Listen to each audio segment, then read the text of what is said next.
শুভ সকাল প্রিয় ছাত্রছাত্রীরা। কেমন আছো সবাই? ভালো আছি। আজকে তোমাদের শেখানোর টপিক হচ্ছে সমাস। গত ক্লাসে আমরা কি শিখেছি? আজকে আমরা কি শিখবো? সমাস। আচ্ছা, সমাস কি এটা তোমরা জানো? কেউ জানো? জানো না। আচ্ছা, সমাস অর্থ হচ্ছে সংক্ষেপ। সমাস শব্দের অর্থ কি? সংক্ষেপ। সমাস শব্দের অর্থ সংক্ষেপ কিংবা মিলন কিংবা একপদীকরণ। হ্যাঁ, এবার আমরা সমাস শেখার আগে আমাদের কিছু বিষয় জানতে হবে। আজকের টপিক হচ্ছে, সবাই লিখো, খাতা এবং কলম বের করো। আজকের টপিক সমাস।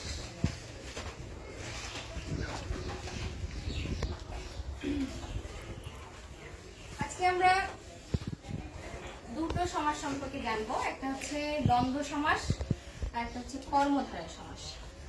তো এখন তোমরা লিখো যে সমাস শব্দের অর্থ হচ্ছে সংক্ষেপ, মিলন, একাধিক পদের একপদীকরণ। এটা তোমরা সবাই লিখো। সমাস শব্দের অর্থ হচ্ছে সংক্ষেপ,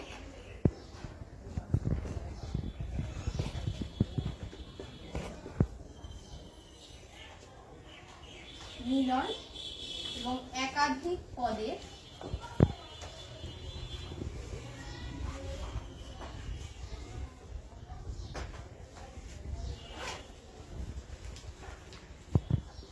একপদীকরণ।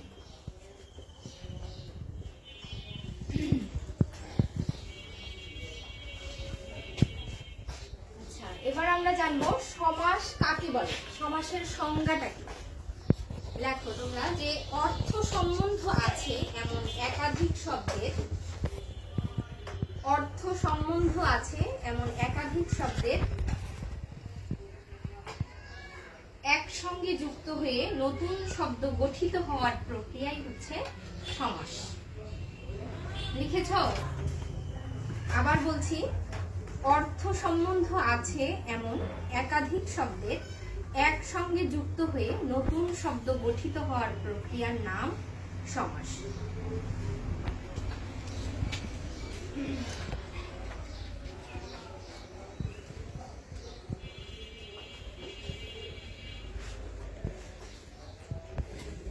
ঠিক আছে, লিখেছ? এখন সমাস জানার আগে আমাদের কিছু বিষয় জানতে হবে। সেটা হচ্ছে, আমি একটা উদাহরণ দিচ্ছি।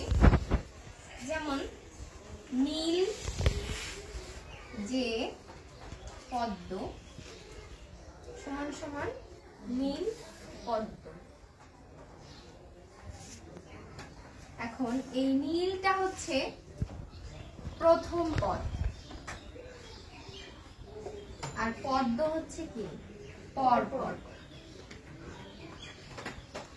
এটা কি প্রথম পদ আর এটা পর পদ কিংবা উত্তর পদ।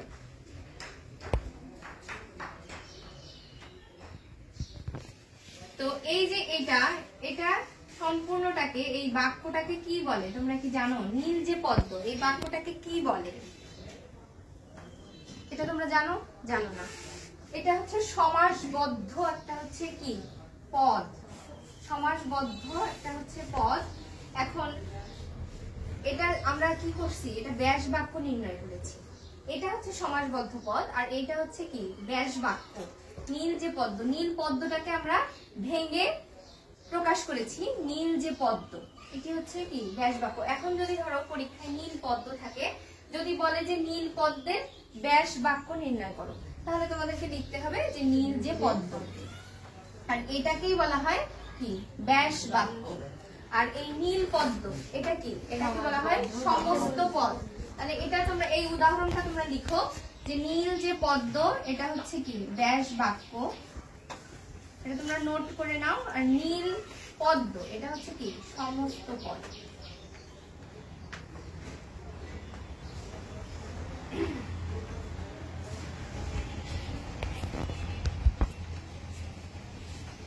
লিখেছ? সমস্ত পদকে ব্যাখ্যা করেই আমরা কি ব্যাস বাক্য নির্ণয় করি। সমাস শেখার আগে আমাদের জানতে হবে পূর্বপদ এবং পরপদ, সমস্ত পদ, ব্যাস বাক্য এবং আর একটা বিষয় সেটা হচ্ছে সমস্যমান পদ।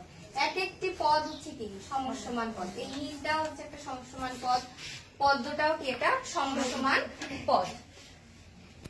এবার আমরা আসি যে সমাস কত প্রকার। প্রথাগত ব্যাকরণে সমাস হচ্ছে 6 প্রকার, কিন্তু আধুনিক ব্যাকরণে সমাস মূলত আছে 4 প্রকার। তো প্রথাগত ভাবে আমরা জেনে এসেছি যে সমাস 6 প্রকার। তো কি কি সমাস?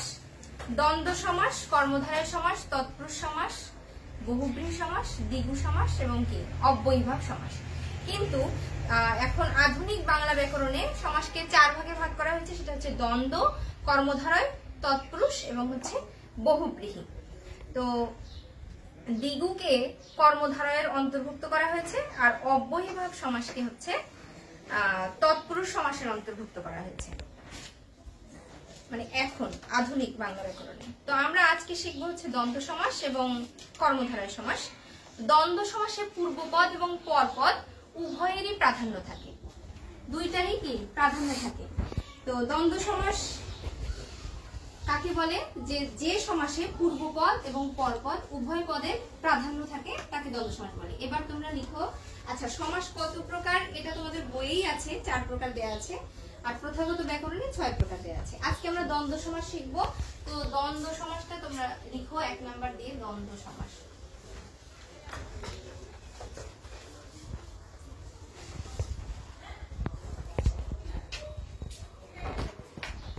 এটা আমরা মিশাই দিচ্ছি।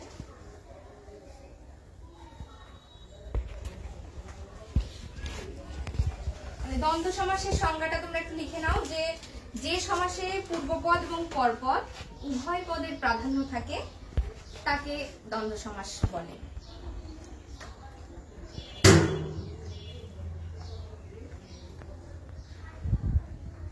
লিখেছো সবাই? যে সমাসে পূর্বপদ এবং পরপদ উভয় পদের প্রাধান্য থাকে, পদের অর্থে সমান প্রাধান্য থাকে, তাকে হচ্ছে দ্বন্দ্ব সমাস বলা হয়।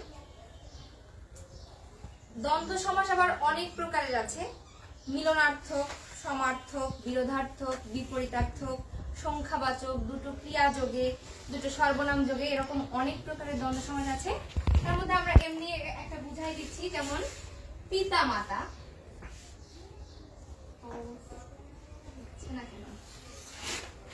পিতা মাতা, এটা আমরা দেখবো কিভাবে নির্ণয় করব। পিতা ও মাতা, পিতা ও মাতা। আরেকটা বিষয়, দ্বন্দ্ব সমাস আমরা যে নির্ণয় করব সেটা হচ্ছে ও এবং আর। এই কয়েকটা শব্দ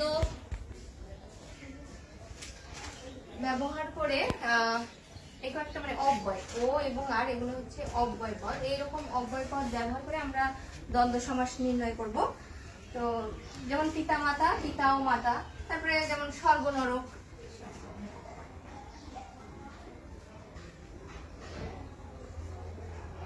স্বর্গ ও নরক। আচ্ছা, নরক, স্বর্গ ও নরক।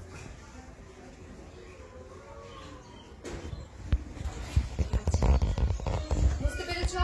তো দ্বন্দ্ব সমাস আবার বিভিন্ন প্রকারে হয়, সমার্থক দ্বন্দ্ব, বিরোধার্থক, বিপরীতার্থক। এরকম বিপরীত শব্দ তোমরা শিখেছো না? এর আগে আমরা বিপরীত শব্দ শিখেছি।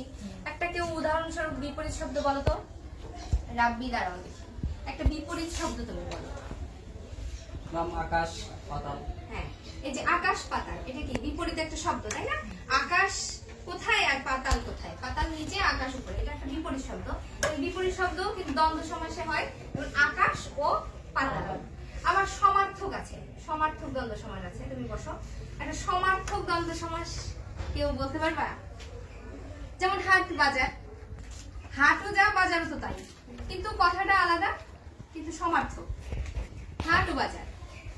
তারপরে বিরোধার্থক, যার সাথে কোনো মানে সম্পর্ক নেই, খারাপ একটা সম্পর্ক, বিরোধার্থক। এরকম কেউ বলতে পারবা?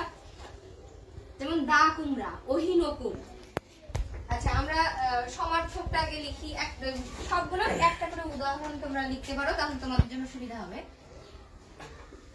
সমার্থক, সমার্থক কি? হাট ও বাজার। তো এরকম বিরোধার্থক দ্বন্দ্ব সমাস আছে, তোমরা এটা লিখে নাও। বিরোধার্থক একটা লেখো, যেমন হচ্ছে বিরোধার্থক দ্বন্দ্ব, যেমন অহিনকুল, অহিনকুল, অহি ও নকুল। তারপরে দা কুমড়া, আমরা কার সাথে খারাপ সম্পর্ক থাকলে কি বলি? যে ওর সাথে দা কুমড়া সম্পর্ক, তাই না? তো এটা হচ্ছে বিরোধার্থক, দা ও কুমড়া। তারপর বিপরীতার্থক তো শিখেছি না, স্বর্গ নরক, স্বর্গ নরক এটা তো আমরা শিখেছি। অঙ্গবাচক কেউ বলতে পারবা? অঙ্গ যেমন আমাদের হাত পা নাক কান এরকম তো আছে, আমরা এটা বলতে পারি হাত পা, হাত ও পা, নাক কান, নাক ও কান, বুক পিঠ, বুক ও পিঠ। মাথা মুন্ডু, এই কথাটা তো আমরা সবসময় ইউজ করি, ব্যবহার করি না? মাথা মুন্ডু, এই যে এগুলো হচ্ছে কি অঙ্গবাচক। তারপরে আছে দুটো সর্বনাম যোগে, যা তা, যে সে, দুটো সর্বনাম যোগে, যথা তথা, তুমি আমি, এখানে সেখানে ইত্যাদি। এরপরে দুটো ক্রিয়া যোগে আমরা লিখতে পারি, দুটো ক্রিয়া যোগে লেখো, যেমন হচ্ছে ক্রিয়া মানে কি বলতো? কাজ। ক্রিয়া মানে কাজ। দুটো ক্রিয়া যোগে দেখো,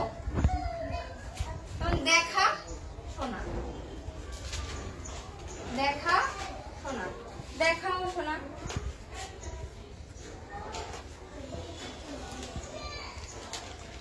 এরকম যাওয়া আসা, তারপরে চলা ফেরা, দেওয়া থোয়া ইত্যাদি এরকম আছে আর অনেক। এছাড়াও হচ্ছে অলুক দ্বন্দ্ব একটা আছে, যেখানে কোনো সমসমান পদের কোনো বিভক্তি লোপ হয় না, তাকে বলা হয় যে অলুক দ্বন্দ্ব সমাস। যেমন দুধে ভাতে, দুধে ভাতে, জলে স্থলে, জলে স্থলে, দেশে বিদেশে, দেশে বিদেশে, হাতে কলমে, হাতে কলমে, এরকম হচ্ছে অনেকগুলো অলুক দ্বন্দ্ব সমাস আছে। যেমন আমরা এটা লিখে নাও তোমরা একটু, অলুক দ্বন্দ্ব সমাসটা লিখে নাও। অলুক দ্বন্দ্ব যেখানে বিভক্তি লোপ পাবে না, যেমন হচ্ছে দুধে ভাতে, এখানে কোনো বিভক্তি লোপ নেই, কিন্তু দুধে ভাতে, এটার ব্যাস বাক্য ওই তাই। দেশে বিদেশে,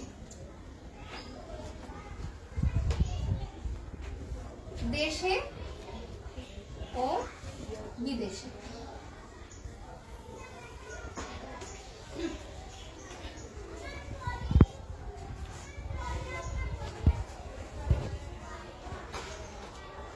এছাড়া বহুপদী দ্বন্দ্ব সমাস আছে, যেমন সাহেব বিবি গোলাম, তারপরে পা নাক চোখ মুখ ইত্যাদি একসাথে। বহুপদী মানে অনেক কয়েকটা পদ নিয়ে একটা দ্বন্দ্ব সমাস, এরকম বহুপদী দ্বন্দ্ব সমাস রয়েছে। তো দ্বন্দ্ব সমাস সম্পর্কে আমরা মোটামুটি সংক্ষিপ্ত ভাবে বুঝতে পেরেছি তো, তাই না?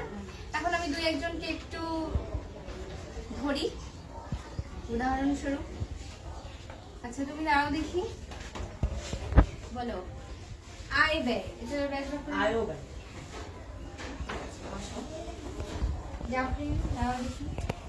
স্বর্গ নরক, স্বর্গ ও নরক। Thank you. কিছু নেই তুমি? পিতা মাতা, ঠিক আছে। তাহলে দ্বন্দ্ব সমাস সম্পর্কে মোটামুটি আমরা বুঝতে পেরেছি। তো আজকে এ পর্যন্তই, আমরা নেক্সট ক্লাসে আবার কর্মধারয় সমাস সম্পর্কে জানবো। আজকে সমাস সম্পর্কে মোটামুটি জেনেছি, সমাস কাকে বলে, সমাস কত প্রকার, কি কি, প্রথাগত ব্যাকরণের সমাস কত প্রকার ছিল, 6 প্রকার। এখন আধুনিক বাংলা ব্যাকরণে কত আছে, 4 প্রকার আছে। তার মধ্যে কোন কোন সমাসটা নেই, তোমাদের বইয়ে কোন কোন সমাস নেই? অব্যয়ীভাব এবং কি দ্বিগু সমাস, তাই না? তারপর দ্বন্দ্ব সমাস সম্পর্কে আমরা জেনেছি। দ্বন্দ্ব সমাস অনেক প্রকারে হয়, সমার্থক, বিপরীতার্থক, বিরোধার্থক, দুটো ক্রিয়া যোগে, দুটো সর্বনাম যোগে, আবার অলুক দ্বন্দ্ব, বহুপদী দ্বন্দ্ব, এগুলো সম্পর্কে আজকে আমরা জানতে পারলাম। এর পরের দিন বা নেক্সট ক্লাসে আমরা কর্মধারয় সমাস সম্পর্কে জানবো। তো সে পর্যন্ত ভালো থেকো তোমরা। আজকে এই পর্যন্ত।